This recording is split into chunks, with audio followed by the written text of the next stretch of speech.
Salom. Bugundan boshlab Kalmar o'yini serialini birgalikda ko'rishni boshlaymiz. Biz boshladik. Serial boshida asosiy qahramonimiz Zafar bolaligida do'stlari bilan o'ynagan o'yini haqida gapirib beradi.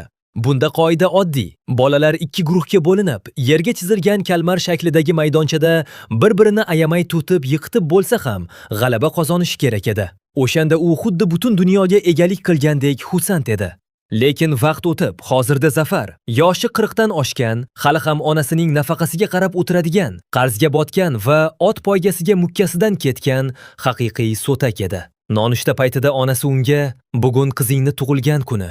Uni xursand qilib kel" deb arang 20 ming von uzatadi. Zafar esa uyalmay, "Oyi, bu pulga faqat ovqat yesak bo'ladi. Sovg'aga ham bering" deb yana pul so'raydi. Bu ham kamlik qilgandek. Onasi uydan chiqib ketishi bilan uning kredit kartasini o'g'irlab, qimorboz o'rtog'i bilan ipodromga yuguradi. U yerda hamma pullarni yutqazgan Zafarning omadi chopadi va naqd 4,5 million von yutib oladi. U quvonganidan kassir qizga 10 ming von choy puli berib mardlik qildi. Keyin esa darrov qiziga telefon qilib, "Bugun otang senga eng qimmatbaho sovg'a olib beradi. Puldan xavotir olma qizalog'im" deb maqtanib ham qo'ydi. Lekin afsuski, xursandchilik uzoqqa cho'zilmadi. Chunki qarshisidan unga bir vaqtlar qarz bergan, g'azablangan barzangilar chiqib qoladi. Zafar ulardan qochaman deb yo'lakda bir qiz bilan to'qnashib ketadi. Barzangilar esa uni burchakka qisib, "Bugun pulni bermasang pochkangni sotib yuboramiz" deb tahdid qilganda, Zafar cho'ntagini kavlasa, pul yo'q. Boyagi to'qnashib ketgan qiz cho'ntak kesar ekan. Hamma yutug'ini shilib ketibdi. Qarzdorlar esa uning gapiga ishonmay, uni kaltaklab, burniga tiqtirashadi va majburlab qizil barmoq izi bilan shartnomaga qo'l qo'ydirishadi. Shart shafqatsiz. Agar kelasi oygacha qarzini uzmasa, uning bitta buyragi va bitta ko'zi korzinka rastalarida sotuvga qo'yiladi. Ular ketayotganda Zafar orqalaridan yig'lamsirab, "Kech bo'lmasa 10 ming von berib turinglar" deb yolvoradi. Lekin foydasi bo'lmaydi. Oxiri u boyagi kassir qizning oldiga qaytib borib, bergan choychaqasini qaytarishni so'raydi. Qizini maktabdan olib ketishga ham yuzi chidamay, sovg'a yutib olish umidida o'yin avtomatlari tomon yo'l oladi. Asabiy va tushkun holda o'yin avtomatiga borib, birorta o'yinchoq yuta olmay, xunob bo'ladi. Yonida o'ynayotgan bir bola uning o'pkalab turganini ko'rib, maslahat beradi va o'zi yutgan o'yinchoqlarni maqtanib ko'rsatadi. Oxirgi puliga o'sha bolaning yordami bilan arang bitta o'yinchoq to'pponcha ilib oladi va go'yoki kubik yutgandek quvonib, bolaga rahmat aytib ketadi. Keyin qizini Teokbokki deb ataladigan guruchli achchiq taom do'koniga olib boradi. Qizi otasining ko'kargan basharasini ko'rib xavotirlansa, Zafar buni hazilga burib, "Shunchaki chivin chaqdi" deydi. Zafar ichini tekshirmasdan boyagi o'yinchoqni qiziga sovg'a qiladi. Quti ochilsa ichidan to'pponcha shaklidagi zajigalka chiqadi. Qizi cho'chib ketadi. Zafar xijolat bo'lib sovg'ani qaytarib oladi va kelasi yili yaxshiroq narsa olishga va'da beradi. Qizi kelasi yil haqida bir gapni aytmoqchi bo'ladi-yu, indamay qo'ya qoladi. Zafar, "Senga yaxshiroq ovqat olib bermoqchi edim" desa, qizi, "Hechqisi yo'q. O'gay dadam bilan boyastek yegandik. Baribir menga Teokbokki ko'proq yoqadi. Onam esa buni zararli deb olib bermaydi" deb otasining ko'nglini ko'taradi. Ovqatlanib bo'lishgach, qahramonimiz qizini sobiq ayolining uyiga tashlab keladi. Keyinroq u metro bekatida o'tirganida yoniga kostyum shim kiygan bir odam yaqinlashadi. Zafar uni biror narsa sotmoqchi deb o'ylab, qochishga harakat qiladi. Lekin u odam qahramonimizga an'anaviy qog'oz ag'darish o'yinini o'ynashni va har bir g'alaba uchun naqd 100 ming von yutishni taklif qiladi. Erkak portfelini ochib, naqd pullarni ko'rsatganida, Zafarning ko'zlari oltin tangadek yaltirab ketadi va o'yinga rozi bo'ladi. Zafar birinchi bo'lib uradi, lekin karta qimirlamaydi ham. Kostyumli erkak esa birinchi urinishdayoq Zafarning kartasini ag'darib 100 ming von talab qiladi.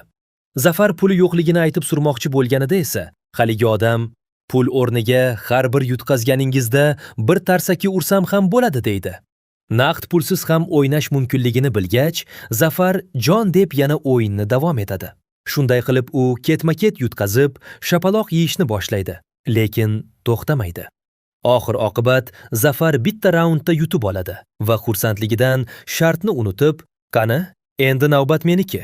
Bu yoqqa kel" deb haligi odamga tarsaki urmoqchi bo'ladi. Kostyumli odam esa uni shartda to'xtatib, xotirjamlik bilan unda yutgan 100 ming vonini uzatadi. Yana bir necha raund tarsaki yeb bo'lsa ham, Zafar anchagina pul ishlab oladi. O'yin tugagach boshan kiyingan erkak unga "Bizda shunga o'xshash soqqali o'yinlar ko'p. Bizga qo'shilmaysizmi?" deb taklif qiladi. Zafar esa o'zicha mag'rurlik qilib, "To'g'ri, ahvolim og'ir, lekin hali u darajada yomonmasman" deb rad etadi. U odam qo'liga bir vizitka tutqazadi. "Bizda joy kam qoldi. O'ylab ko'ring." Qahramonimiz uyga qaytayotib, bolalikdagi do'sti Sang Vuning onasini ko'rib qoladi. Kampir esa har doimgidek o'g'lini maqtashni boshlaydi. "Sang Vu jonim hozir Amerikada xizmat safarida. U Seul Milliy universitetiga o'qishga kirganida mening xizmatim katta bo'lgan", deydi g'ururlanib. Zafar undan baliq olib, boyvachchalarcha 10 ming von beradi va qolgani choy-chaqa deydi. Kampir esa baqirib qoladi. "Ahmoq, baliq o'zi 12 ming von turadi." Kechki ovqatda Zafar onasiga pul uzatadi, lekin onasi darrov shubhalanib pulni qayerdan o'g'irlagani yoki qimorda yutganini so'raydi. Zafar esa "Men bu pulni kun bo'yi yuzim va qo'lim bilan ishlab topdim" deb to'ng'illaydi. Onasi esa unga sobiq xotini yap-yangi erining ortidan qizi Gayongni olib Amerikaga ko'chib ketayotganini aytadi. Agar ular ketsa, Zafar qizini umuman ko'ra olmaydi. Onasining "U yerga borsa, koreyscha gapirishni ham unutadi. Sen u uchun begona odam bo'lib qolasan" degan gaplari Zafarga yuragiga botadi. Onasi yana bir yo'lini aytadi. Agar Zafar qizini boqishga puli borligini isbotlay olsa, qonun bo'yicha vasiylikni o'ziga olishi mumkin ekan. Qizini yo'qotishni istamagan Zafar chorasiz qolib, boyagi vizitkadagi raqamga qo'ng'iroq qiladi. Unga aytilgan manzilga borganida yoniga shubhali mikroavtobus kelib to'xtaydi. Zafar mashinaga chiqishi bilan ichidagi boshqa yo'lovchilarning qotib uxlab yotganini ko'radi. Nima bo'layotganini tushunishga ulgurmay, mashinaga gaz yuboriladi va u ham uyquga ketadi. Zafar ko'zini ochganida esa o'zini yuzlab odamlar bilan to'la ulkan xonada ko'radi. Hammaning kiyimi almashtirilgan. Xonaning har bir burchagida esa kuzatuv kameralari qarab turardi. Zafar atrofni ko'zdan kechirayotganda kiyimiga bir raqami yopishtirilgan cholni uchratadi. "Bu yerda naqd 456 kishi bor ekan. Siz birinchi ekansiz. Men esa eng oxirgisiman" deydi. Chol esa miyasida o'simta borligini, shifokor aqliy mashqlar buyurganini aytadi. Zafar hayron bo'lib, "Aqlingizdan qo'rqsangiz, bu yerda nima qilyapsiz? Choyxonada mazza qilib o'tirmaysizmi?" desa, chol ham bo'sh kelmay, "O'g'lim, o'zingiz ota-onangiz uyda mazza qilib o'tirishi uchun sharoit qilib berganmisiz?" deb og'ziga uradi. Shu payt narigi burchakda janjal ko'tariladi. Kechagi cho'ntak kesar qizni bir gangster barzangi urayotgan bo'ladi. Ma'lum bo'lishicha, qiz Shimoliy Koreyadan qochib o'tganida shu gangster unga yordam bergan. Qiz esa uni aldab ketgan ekan. Zafar ham fursatdan foydalanib, "Mening pulimni ham qaytar, qizgina o'lgur" deb janjalga qo'shiladi.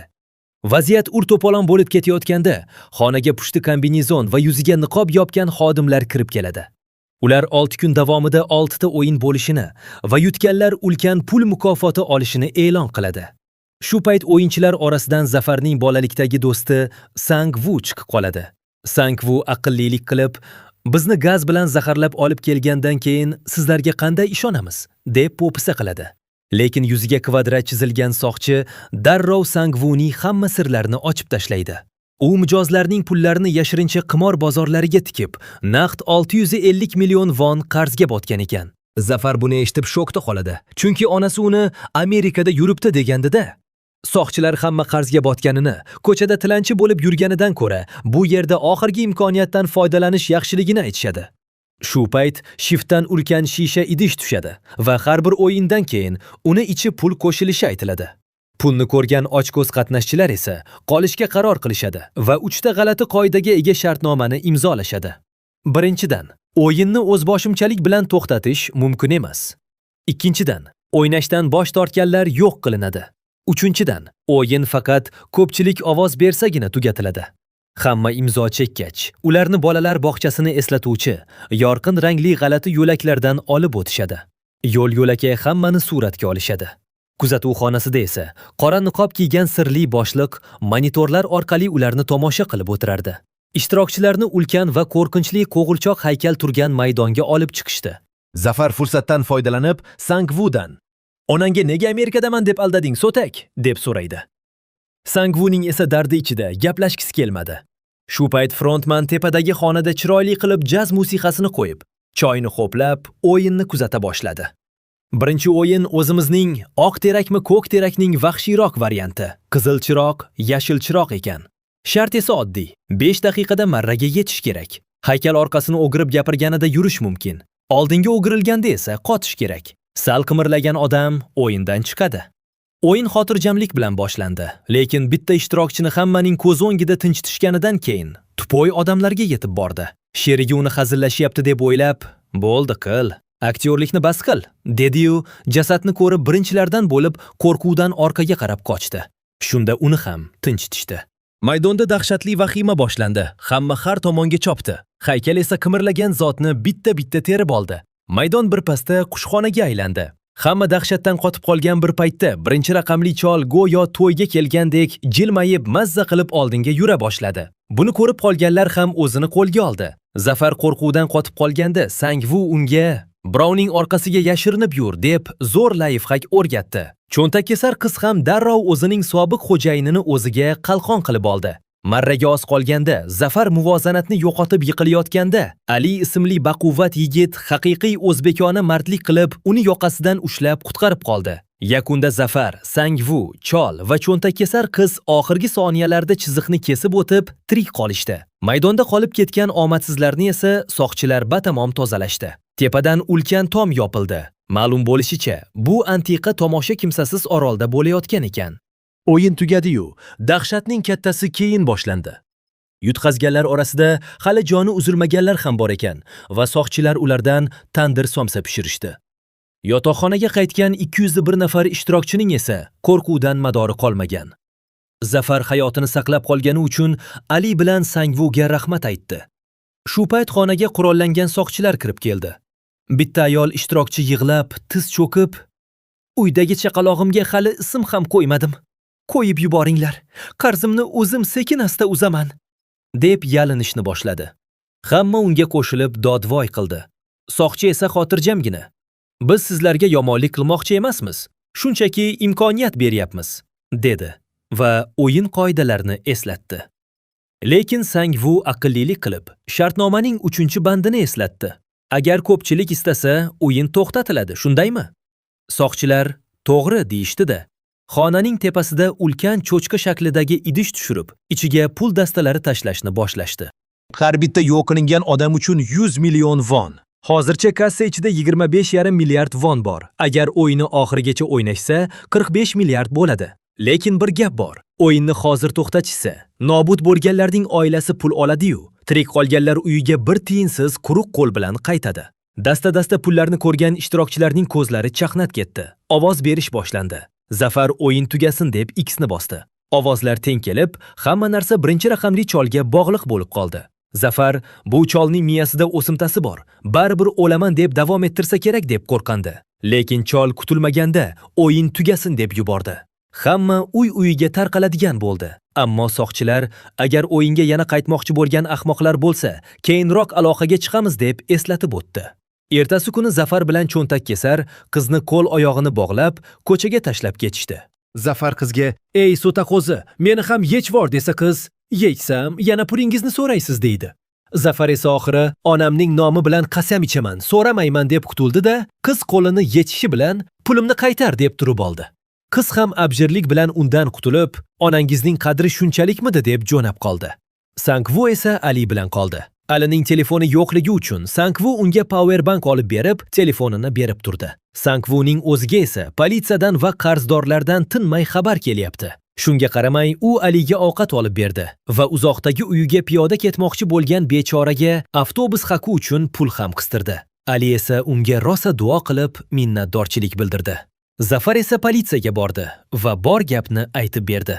Orolga olib ketishdi. Bolalar o'yinini o'ynatib, hamma yutqazganni tinchitishdi. Keyin ovoz berib qaytdik, deb tushuntirsa, xodimlar uni tomi ketgan deb o'ylashdi. Keyin nima bo'ldi? Serialni davomini allaqachon kanalimizda chiqargan bo'lishimiz mumkin. Shuning uchun kanalimizga kirib tekshirib ko'ring. Shuningdek, izohlarda Telegram kanalimizga ham silka joylashtirganmiz. O'sha kanalimda ushbu kalmar o'yinining barcha qismlarini originalini ko'ra olasiz. Xayr.